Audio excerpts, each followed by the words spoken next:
So welcome to the second part of this video tutorial where we're looking at sculpting up a creature bust which we'll be making a silicone mould from. Now in the last part we looked at sculpting and we're going to continue doing that in this video. We're going to finish off the sculpture, make a base for it and prepare the sculpture for making a mould.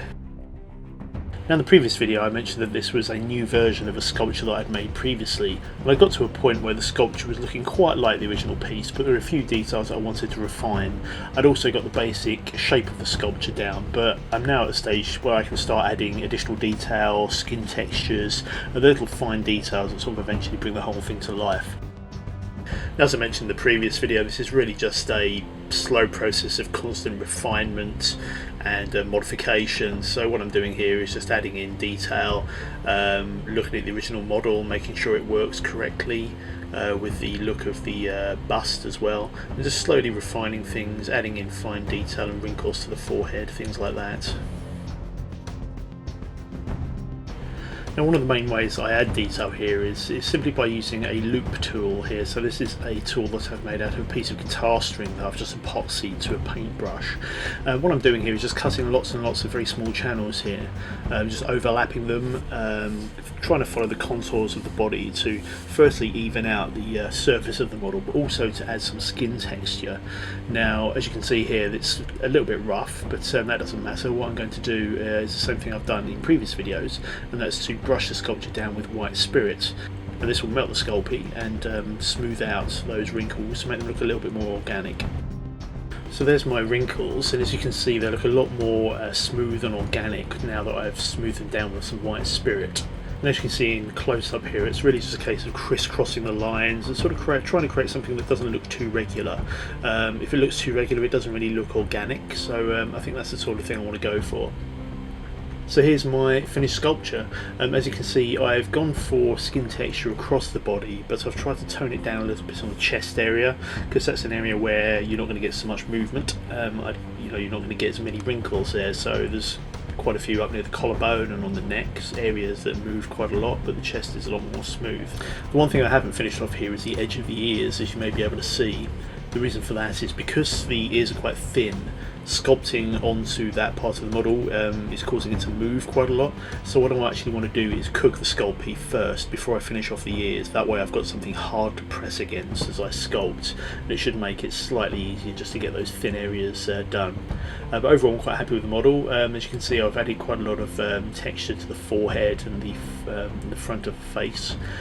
This is in line with the previous sculpture, but I've sort of gone a bit freehand here and just tried to do something that looks natural. So here's the bit that always makes me slightly nervous. The sculpture's now in the oven and held in place by a clamp. Because this has been sculpted in grey Sculpey rather than the flesh coloured stuff, I've not worried about putting any foil over the top of it. I often put foil over a sculpture if it's made of the flesh coloured Sculpey, just to try and even out the heat that's been applied to the model, because you want that flesh coloured finish. You don't want too much discoloration unless it's for a character where that would work. But in this case, because it's grey, I've not worried about it too much. So there's my cooked sculpture. No cracking or anything like that, which is good. As you can hopefully also see, I've finished the ears. The way I did that was to simply brush some white spirit onto the cooked Sculpey, take some fresh Sculpey and just sculpt over that. The white spirit helps make it stick to the cooked Sculpey, and I've smoothed that down with more white spirit. And rather than put the whole sculpture back in the oven, the way that I've cooked that fresh part is simply to hit it with a heat gun. You've got to be a little bit careful not to burn the Sculpey, but that works pretty well for thin pieces. I've also taken some wire wool and just sanded the ears slightly to get a slightly smoother finish than I could manage with my sculpting tools. And one thing I have had a bit of a problem with is just at the back here where the Sculpey's become a little bit cracked. I think just because it's got a bit thin. So what I'm going to do here is take some car body filler.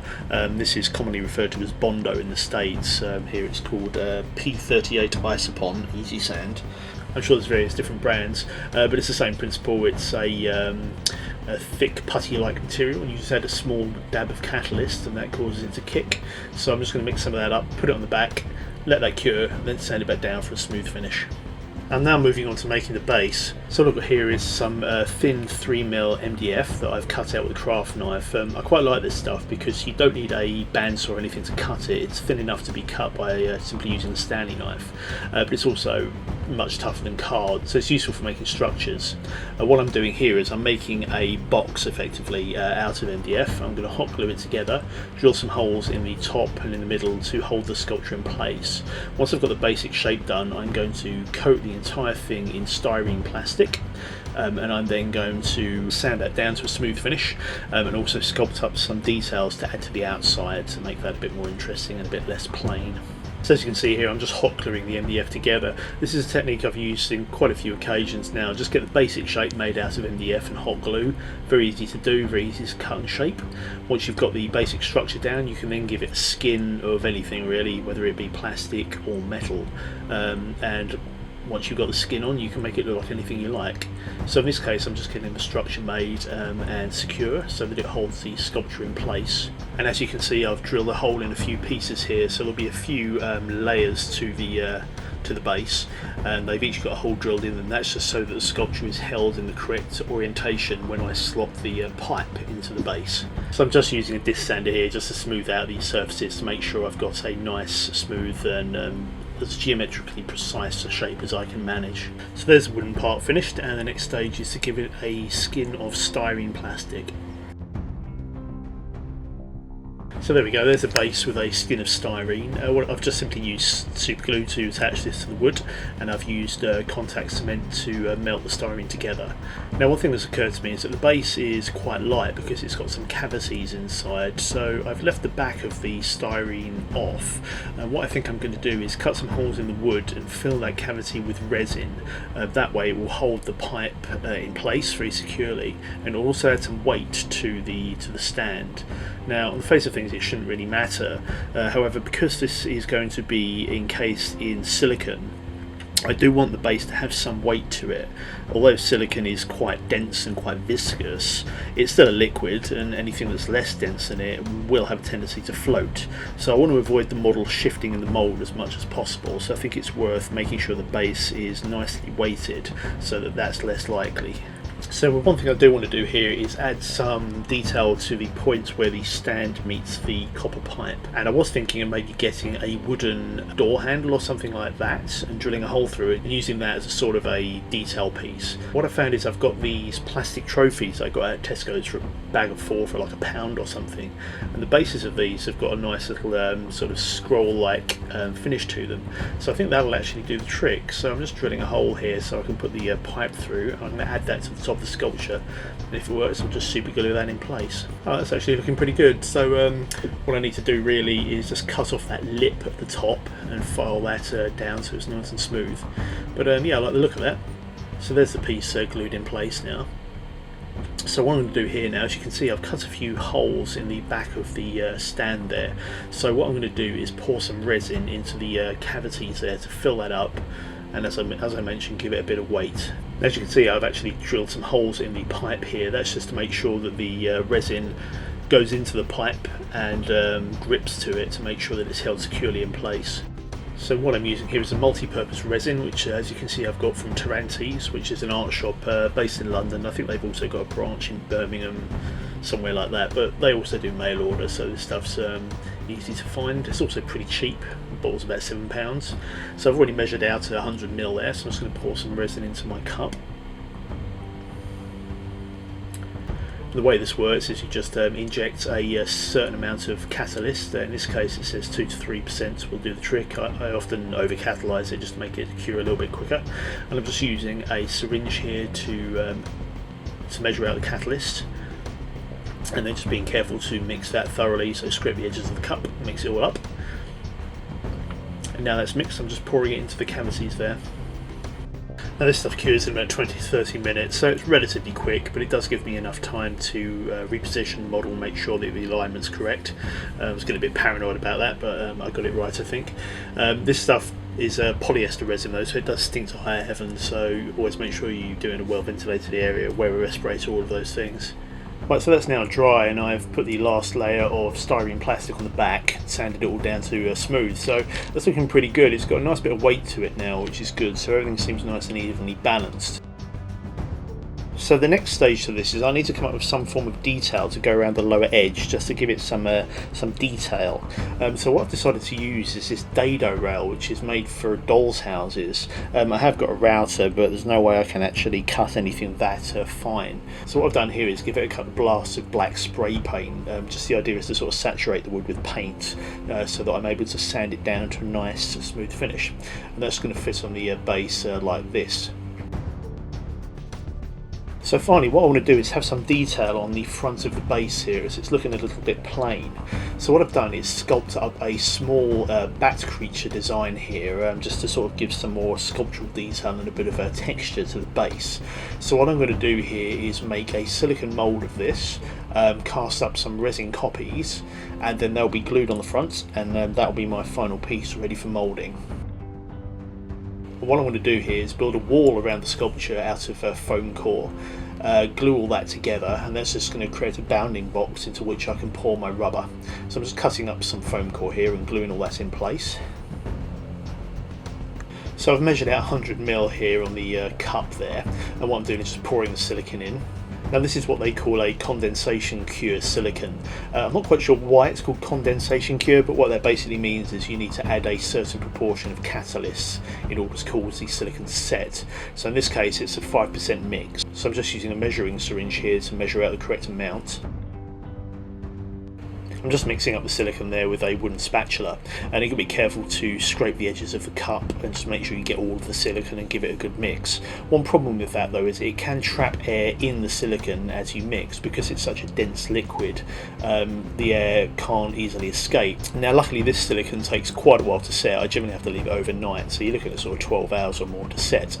So that means you've got time to just leave it and allow the gas to escape, and as you can see in the time lapse here, there's actually quite a lot of gas trapped in it. So leaving it for about 10-20 minutes is generally a good idea, so it means that you can get rid of all of that gas. One thing you can do to actually fill up your silicone mould further is actually make use of old mould, so you don't need any more. So what I've got here is just an old mould that I made of a meat cleaver. What I'm doing is just chopping up some of the silicone. Now you can put that in your mould, and when the liquid rubber is poured over it and sets, that will actually just join together as one piece. Silicone's relatively expensive, so it's just a good way of filling up your mould and filling in dead areas of the mould where you don't actually need the silicone to touch the sculpture. So now that the silicone's degassed, I can actually start pouring it onto the mould. It's generally a good idea to let it flow over the mould quite slowly. That way any air that's on the surface of the model won't get trapped as it flows. It's also a good idea to pour from quite high up. I read somewhere that the idea there is that if you pour from a high position, any air bubbles that are still trapped in the silicone will burst as the silicone falls down. I don't know if that's necessarily true, but it's worth giving it a go anyway. And as you can see, there is still air trapped in the silicone here, so it's always a good idea to take as many steps as you can to actually try and eliminate air bubbles. If you were to pour the silicone without degassing, you run the risk of getting air bubbles in your mould, which obviously is a bad thing, meaning that when you run off your cast, you could end up with lumps of resin where you don't want them. So I've left that overnight now, and everything's set, so I'm just pulling it open and freeing the sculpture. And actually that's looking pretty good. I can't see any obvious air bubbles there, so quite pleased with that. So now it's time to actually cast up a few copies of this and attach them to the sculpture's base. Now what I'm doing here is mixing up some more polyester resin. This is the same stuff that I poured into the base to give it a bit of weight earlier. But what I'm doing this time is just adding some black pigment so that the resin is coloured black, same as the base of the sculpture. Right, so there's my first cast. I'm actually quite pleased with that. There's no air bubbles or anything like that, and it's actually come out pretty well. I mean, it's fairly dark in the video there, but yeah, I'm quite pleased with that. So 3 more like that, we'll glue them on, and then I'll be ready to make the mould. So here's the sculpture, more or less completed. I probably have a bit more filling and sanding to do. I've got it quite smooth, but I want to get it as pristine as I can, ready for moulding. As you can see, I've also given it a couple of blasts of grey primer, makes some of the details a little bit easier to see, and that also helps with sanding, so you can see where the indentations are, things like that. You can also now see some of the detail of the bat sculptures I've put on the base there as well. So yeah, quite pleased with it.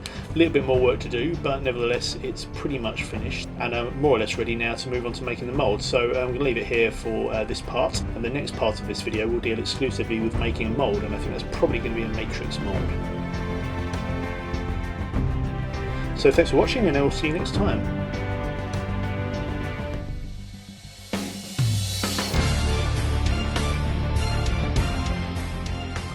Well, thanks very much for watching. I'll be posting more videos on this project and others, so please do subscribe if you're interested in keeping up with what's going on. You can also find out more on my website, which is www.thedarkpower.com, or you can find me on Facebook, just search for The Dark Power.